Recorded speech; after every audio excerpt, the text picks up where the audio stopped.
But Ryan, we talked last week about how the day before Christmas Eve on HBO Max and in the theaters, The Matrix Resurrections, the fourth in the Matrix series, was coming out.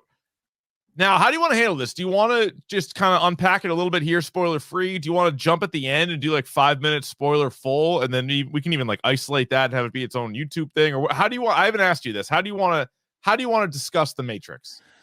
We should do spoiler free for sure. Okay. And I'll tell you this. So I'll give you like a quick kind of recap of my experience with The Matrix. It was very confusing at times. And shockingly slow. Like, you think for an action movie, it would be a lot of set pieces. I think I told you there was only like 3 or 4 fight scenes. Yeah, it was definitely all of whatever it was, 2.5 hours. Did you watch it? You watched it?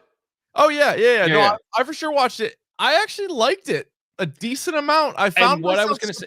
Maybe, and here's the other thing with me is I'm not a diehard the Matrix movies are the best movies in the world, or even the first one. I really enjoy the first one, like most people do, but it's not my favorite movie of all time.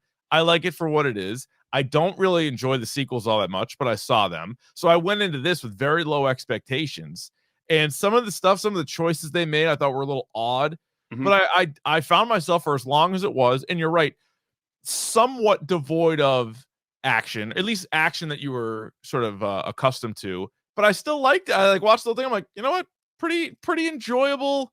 Now I watched it in my home theater with the badass SDS speakers, and I didn't pay a dime extra, outside of HBO Max. So that kind of helped. I could watch it at my own leisure. But I had a good little time with Matrix. And that matters. That matters that like you didn't pay for it. Well, you did. It was HBO Max, but you're paying for other things. But I know what you mean. And it was thought provoking. I found myself after watching it thinking about it more than I thought I would.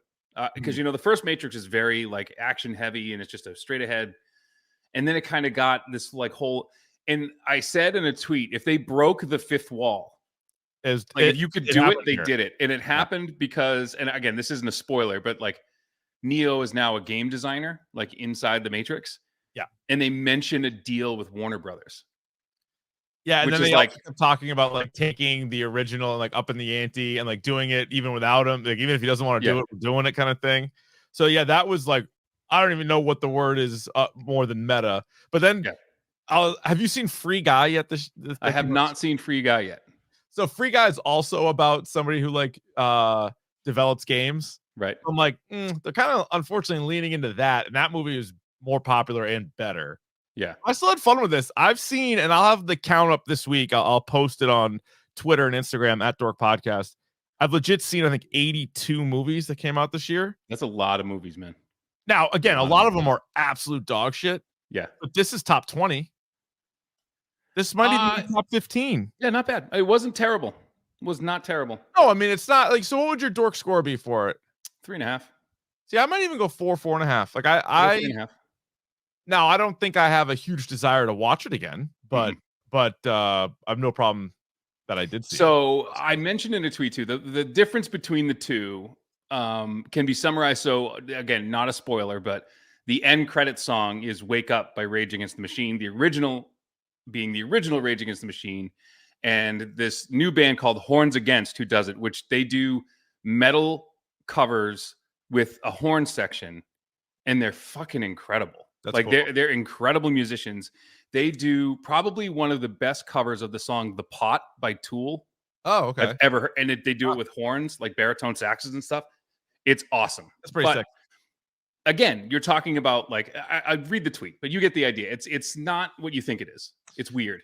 No, it's not. But there is enough that I enjoyed. Now, Jessica Henwick. Oh, she stole the show. She was great in this movie. Incredible. She was great. She was one of the Sand Snakes in Game of Thrones, and then she was obviously Colleen Wing in Iron Fist, and was really good in Iron Fist season 2. I know a lot of people probably gave up after season 1 because that was not very good, but she was great, and you're right, was by far the best part of this movie, and that was another reason why I liked it a lot. And I'm glad she had such a big movie role because I think she'll be great in other stuff going forward.